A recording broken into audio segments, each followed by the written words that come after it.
On this first Wednesday in Lent, our Lenten season is going to be focused on the symbols of our Christian faith. Some of the symbols that we see around us in our stained glass windows, on our altars, in our buildings, in our paraments. Symbols that all came into being to teach us something about our faith and about God. Today, we begin to focus on the Alpha and the Omega, and our readings come from Psalm 23 and Revelation 21. The Lord is my shepherd, I shall not want. He makes me lie down in green pastures. He leads me beside still waters. He restores my soul. He leads me in right paths for his name's sake. Even though I walk through the darkest valley, I fear no evil, for you are with me. Your rod and your staff, they comfort me. You prepare a table before me in the presence of my enemies. You anoint my head with oil, my cup overflows. Surely goodness and mercy shall follow me all the days of my life, and I shall dwell in the house of the Lord my whole life long. Then we have our reading from Revelation 21. Then I saw a new heaven and a new earth, for the first heaven and the first earth had passed away, and the sea was no more.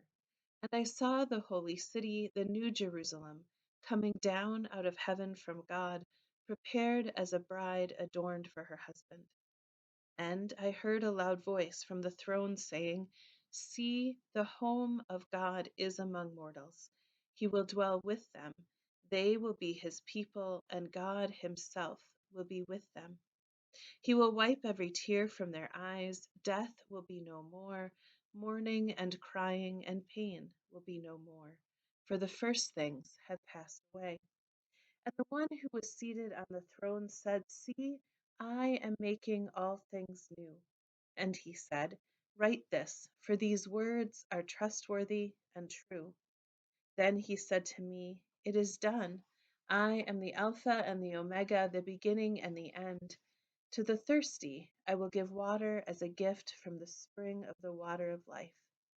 Those who conquer will inherit these things, and I will be their God, and they will be my children. Shortly after coming to Holden and Dala as a new pastor in our synod, I was asked to be on a small committee for synod assembly. The committee had a tiny role in gathering all the people at synod assembly. I was told it was an easy committee to be a part of, just meeting during the 2 days of synod assembly, keeping track of the attendance at the assembly, and the number of voting delegates who were attending on those 2 days. Sure, I thought, that sounds simple. I can definitely do that. How hard can it be?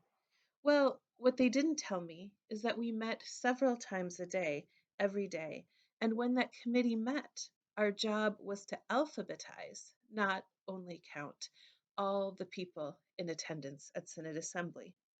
All 500 people needed to be alphabetized. 500 little cards with names and addresses on them. And do you know how many Andersons, Johnsons, and Olsons come to a synod assembly in this corner of Minnesota? But here is where the job description got a little more difficult for me, and why it probably wasn't the best job for me to have. Because one of my shortcomings, ever since elementary school, one of the things I was never any good at, is putting things in alphabetical order. So each time that we came together, that Synod Assembly, to count our delegates, to alphabetize their names, you could hear me quietly in that room singing to myself, A, B, C, D, E, F, G. You might be wondering what my lack of understanding of alphabetical order has to do with Jesus, and Jesus saying he is the Alpha and the Omega, the beginning and the end. This evening, we heard a reading from the book of Revelation that says, I am the Alpha and the Omega, the beginning and the end. And to understand what that really means, we have to understand something about the alphabet, especially the Greek alphabet. Alpha is the Greek letter at the beginning of the alphabet, similar to our A. And Omega is the last letter in the Greek alphabet, like our Z, except they don't completely look like our own alphabet letters. They look like this. This is the alpha, and this at the bottom is the omega. If you look around our churches, you can see them in some of our windows, on our altars, in some of our banners and pyramids. When the alpha, that looks like our A, and the omega, that looks like a horseshoe, are put together, they're meant to remind us of this specific passage from Revelation.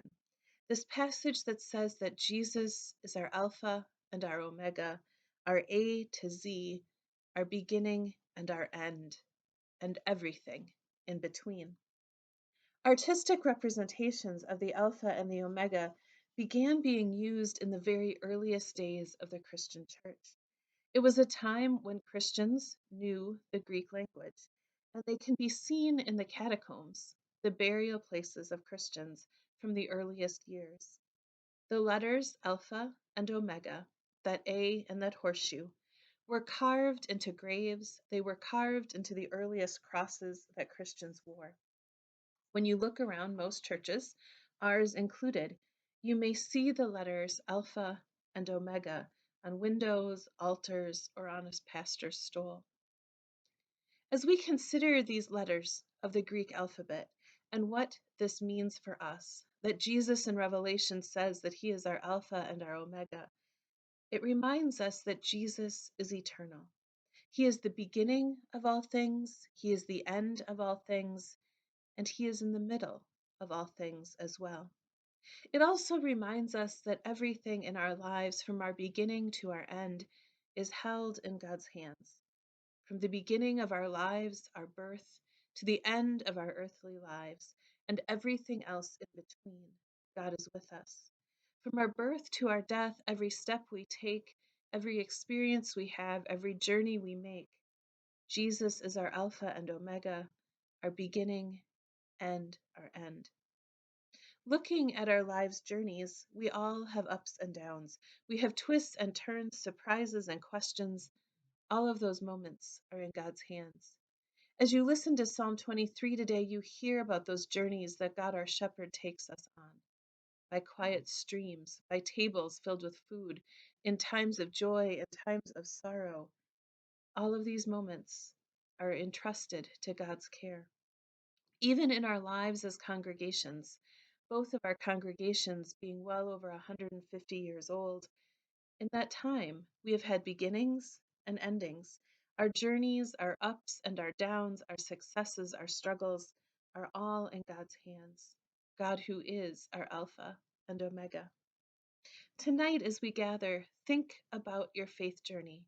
Think about the beginnings, the new beginnings, the joyful starts, the new life. Think about the endings, the times we have said goodbye, the times we have struggled. Think about how God has been with you in all of those moments. Ponder how God has been with you as an individual, but also with us as a congregation. And remember that He is our Alpha and our Omega, our beginning and our end, and everything in between. Amen.